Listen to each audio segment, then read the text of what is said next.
hello, and welcome to Why Jesus, a show for the tender in age and the young at heart.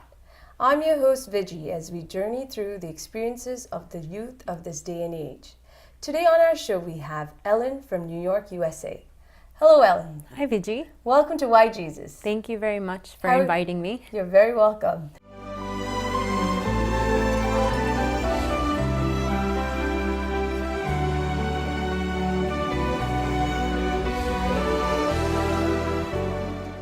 Ellen, before we go into the depths of our conversation, can you tell us a little more about yourself? Yes, definitely. So I actually just graduated from college with an undergraduate degree in accounting. And right now I'm studying for my CPA exam, which is a certification in public accountancy.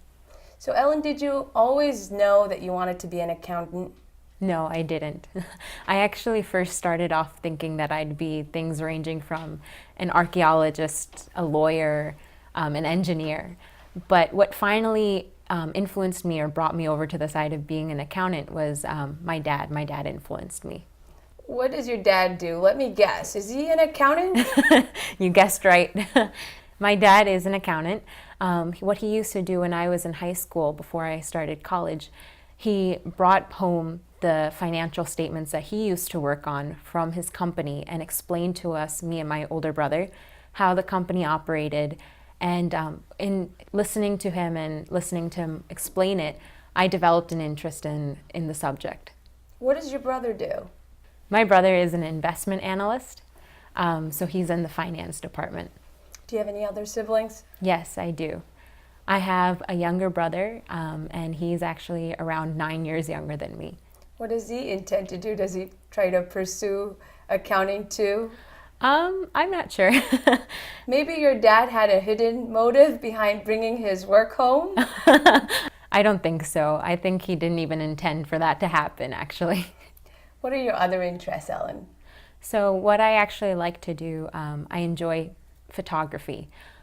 It wasn't something that I always had an interest in, but I actually took a class in high school, and with the subjects and with what we learned, it helped me develop that interest. And I took a class in college too. And so that helps me relax, and I definitely enjoy taking photos. Anything else that you find relaxation in? I enjoy singing. Singing is something that I really love to do. Did you ever go to classes or did you take lessons in singing? No, I actually didn't. So at a young age, I actually attended the Interdenominational Children's Christian Fellowship, or the IDCCF. And it's actually a fellowship founded by Brother Dr. Matthews Vergas.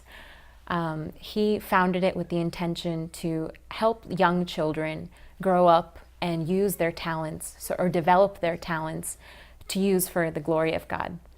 Now, is that like a typical Sunday school kind of setting where, you have a Bible lesson taught and do some related activity to it, and learn some songs over there? Is that how you had it with these children's ministry that you said you attended? Actually, it ran a little different. So the IDCCF meetings are run completely by the children under the supervision of adults. And so there's normally one child chosen for that week to preside over the meeting and give a speech. And the meeting would comprise of us singing songs in front of the crowd and saying speeches and doing Bible stories. And so that's actually how I learned a lot of the singing. And I was encouraged to use that talent a lot. And even though at that time I didn't realize it, giving speeches actually helped me in college and helped get rid of my stage fear in talking to the crowd and talking to the public and talking in front of my peers. So I definitely am thankful very much for the IDCCF. Very interesting, Ellen. And we were talking about relaxation, Ellen. Facts today show that the youth of this day and age face a lot of stress. The amount of suicides among youth has tripled since the 1950s. What is your take on the stress that the youth of today? Well, I can only speak for myself, but I definitely feel a lot of anxiety. And I feel like the anxiety comes from trying to balance my life. So that goes for balancing social life, work life, school life. And it's in trying to find that balance, especially because we are in such a transition from being a child to becoming an adult at this age, that I feel people of my peers get anxious. Ellen, how do you overcome this stress or anxiousness that you described?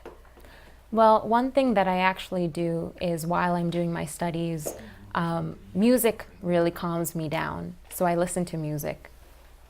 Ellen, what kind of music do you listen to? Is it like pop, rock? Is there any specific kind of music that you listen to? So I do listen to secular music, but what actually brings me the most peace and calm is Christian music. Why Christian music, Ellen? Christian music actually gives me the hope of Jesus. It gives me peace and positivity, completely different from secular music. Now, Ellen, you said the hope of Jesus. Why Jesus, Ellen? There are so many paths that we could take to find peace in this world today. Mm-hmm. And you said specifically Christian music, and you said that brings the hope of Jesus. But why Jesus, Ellen? Jesus is my friend. He's someone that's real to me. He gives me hope. He gives me peace when I'm afraid and when I don't know what to do. I feel like I know that Jesus is with me. So I have a hope, and I've experienced that hope before. Now you talk of experience, and you relate him as a real person. Mm-hmm. So what is this experience, Ellen, or how did you come about to meet this friend? So as I mentioned before, my family was very involved in the ministry. Specifically, my dad is an evangelist. And so growing up, I was always surrounded with people who had a lot of faith, people who showed the love of Jesus and showed each other love and cared for each other. And so I went to prayer meetings and I was exposed to that kind of love. But I don't think that was ever a personal experience as much as something I did to please my parents. Yes, I did pray and I did experience miracles, but I never had that personal relationship on my own with Jesus. And that all changed actually when I went into college. What was different in college, Ellen? So as many people would know, college is a time where they say, it's a time of freedom. It's a time for children to step out of their bounds, discover themselves. And so when I entered into college, I found it a time where I could make my own decisions. And I was more on my own or making decisions on my own than before when I was with my parents. And what I discovered was that during this time, the people I looked up to, including my professors and my peers and classmates, so many of them doubted God. And that actually was a hard time for me because my professors would hold discussions in class where they basically would come to the conclusion that there is no God, or they would have that intention in mind when they started the class. And so there was actually a professor I had that cursed God publicly, and no one in the class said anything. And what made it so hard for me was that even my peers, the people around me, I couldn't really relate to them because they already didn't care whether or not there was a God or whether or not the professor was saying these things. And I felt really guilty and doubtful myself once the professor saying this. How are these smart people actually saying that there is no God? And then I also used to feel guilt because I was doubting God so much.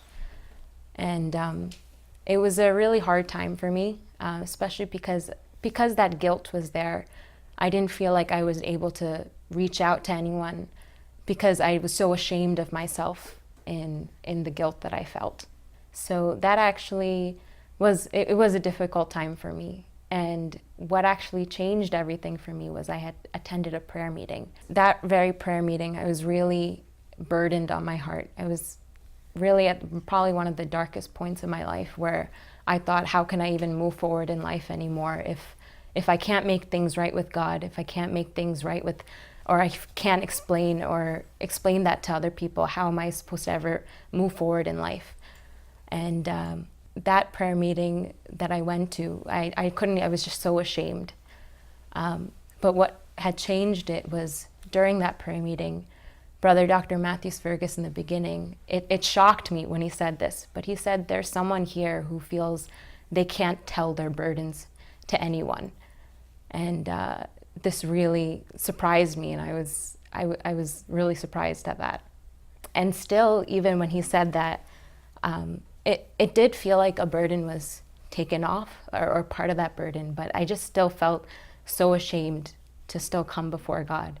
How can he forgive me when I doubted him so much, when he's protected me and loved me and taken care of me all these years? And so what happened was, like I said, I was ashamed, but something still prompted in me to go up to Brother Dr. Matthew Svergis at the end of the prayer meeting.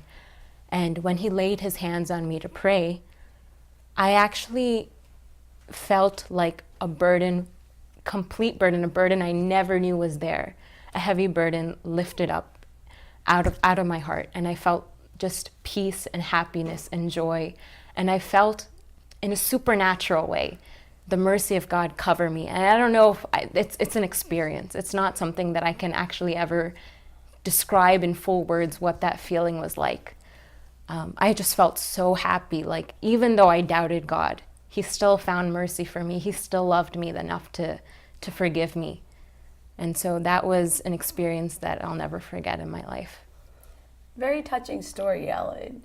Ellen, you sound so steadfast in your faith today. But do you ever face challenges in your faith in Jesus in your course of life as a youth? Yes. One of the struggles that I really face is loneliness. A lot of the reason why is because of the decisions that I've made to follow Jesus. In so many ways, other people, especially friends in school, can't relate to the decisions and the choices that I've made. And in so many ways, because of that, it kind of isolates. Now, what are these decisions, Ellen, that you said that you've made that does not let you or permit you to relate to others and your peers? So the decision that I've made is, a lot of college students find college as a time to experiment, to find themselves, like I said before. And so that gives them an open invitation to try out sex and drugs and alcohols, partying late until night. And I know in trying to find those biblical truths, or in trying to follow the biblical truths, those are not things that will ever give me joy or ever give me happiness. And so why should I have those things in my life at all? So I've decided not to keep that. But so many people, or so many of my peers, don't understand. You know, everyone else does it, why not I do it too? So in that way, it kind of keeps me from relating to them. Do you ever regret this decision that you've made? No, I never regret it, because even though that temporary joy of having those things might be fulfilling to them, maybe only for a little time, I have something that's everlasting, that's permanent for me, that I know will never end, will never go away. And so why should I feel upset by not doing those things? So that's what I always try to remind myself. Have you ever talked to your friends who do these vices, like against doing them? Have you tried to tell them not to do it? Yes, I've tried. And in so many cases, I've told them, you know, these things won't give you happiness. They won't be lasting for you. Ellen, if I were one of your friends, how would you talk to me against not doing, say, smoking or pot or any of the things that you said? How would you talk to me? Or against doing it or stopping what I'm doing? Yeah. So, Viji, yes, Ellen. what is it that makes you feel like these things will ever give you peace? Or why do you keep going to these things? Well, Ellen, I feel high. I drink alcohol and I'm happy. I find at least temporary peace. Mm-hmm. And I don't think so far I've found anything else that would give me the kind of peace or temporary joy, you may say it may be, but nothing that I have tried has given me, nothing else that I've tried has given me that kind of peace or de-stresses me or relieves my nerves, to say. Right. Well, I noticed you said more than a couple of times temporary, and I know that means that you have to keep going at it. But what if there was something or someone that I could tell you about, someone who would be a friend to you, someone who would listen to your anxieties and give you peace, everlasting peace. You know, doesn't that sound great to have something that's everlasting? Something I'd like to consider. Yeah, so my personal experience has been Jesus gives me that peace. And I really think that you should try it too, or try him too. Ellen, so what has been their reactions, your friends, when you did try to tell them, say about Jesus or against these things? How have they responded to you? Well, there have been some friends who, you know, completely, maybe even at times make fun of me for what I've said. But then there have also been other friends who are happy for me, but they don't want to try it for themselves. So have you ever succeeded in talking anyone out of it? Not really. And that's actually what's discouraged me many times. It is disappointing, you know, when you put yourself out there and you don't get the response you want back. What is your greatest joy in following Jesus or befriending Jesus? Well, I have a friend, like you said, befriending. I have a friend, someone who knows my every thought, my every care, someone who knows my future, my past, my present. And to have someone who will never leave me alone, that promise. I think in every person there is a desire to not be alone, to be loved. And Jesus gives me that kind of love. So that's my greatest joy in following Jesus. Has there been any person that you look up to or you take inspiration from in your relationship with Jesus? Yes, there are actually two people in my life that I'm privileged to have to look up to. One of them is Brother Dr. Matthew Svergis. He is a big inspiration in my life. He is a renowned Christian figure in the Christian world today, and he's translated the Bible into so many different languages for people who don't even have a language of their own. So imagine that accomplishment. But what actually touches me the most about his life is how he goes about his day-to-day life. In today's world, it's hard to find a figure who actually walks the walk that they talk. So I found Brother Dr. Matthew Svergis to constantly be the man who walks the walk, who shows people the love of Christ, who is a figure for people to look at and see, you know, this person actually goes by the biblical truth. That is true, Ellen. It's very rare in today's world that we see somebody who really walks the talk. And it's good to know that there are youngsters like you who do find such people out there. Ellen, you said there were two people, so who's the second person? So the second person actually is my dad. He is also an evangelist, so he has been a figure for me to grow spiritually.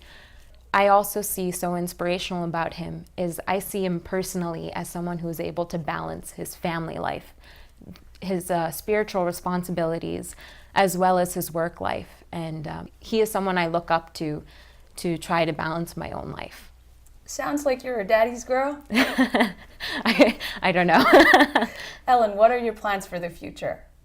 So I do hope to pass my CPA exam, but one of the things that I want to do as long-term is use my work and my life as to be a light for Jesus, so that in everything I do and everything I say, people will see who Jesus is in me.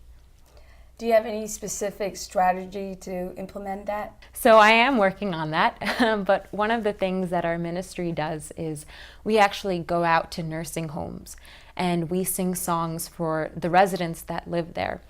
And what's actually interesting is that so many of the residents don't have peace or aren't happy because they feel like they've been abandoned. And so like I mentioned before, they also feel that loneliness. And when we go there, we have so many requests from them to come back the next month. And that privilege has actually been given by Brother Dr. Matthew Svergis. And it's a time and a chance, again, to explore and use the talent of singing. And we sing together for them and spend time with them. So it's definitely a blessing that we've had. Great deed indeed. Ellen, if you were given a chance to change something in your past, what would that be? I don't know if there is something that I'd want to change in my past. I believe that every mistake I've made, every accomplishment that I've had, even the bad things that have happened, God has used in His mighty way to bring me to who I am today. But if there was one thing that I would do and go back to my younger self is I would tell myself to keep a better record of the things that God has done for me. And in doing so, I can remember all that He's done. Ellen, if you were given a chance to change the world right now, today, what would that be? What I would do to change the world is take away loneliness. I did mention that's something that I struggle with all the time. And I feel so many people, including of all ages, feel that loneliness in their hearts. And to just take that out and show people that they are loved, they are cared for, that's something I would like to change in our world today. Ellen, as we conclude today's show, what would you like to tell the youngsters of today? I would say to the youth of today, no matter where you are, no matter what you've done, no matter your past or your present, there is a hope for you out there. And no matter how lonely you feel today, there is a solution to your problem, and that is Jesus. He knows where you are. He doesn't care about your past. He just wants you. He just wants you to come to Him. So why don't you try Jesus today, and He'll definitely fill that void that is in your heart. Thank you so much, Ellen, for joining us on Why Jesus. I and the entire crew at Word to World Studios in New York wish you all the best for your future. Thank you once again. Thank you, Vijay.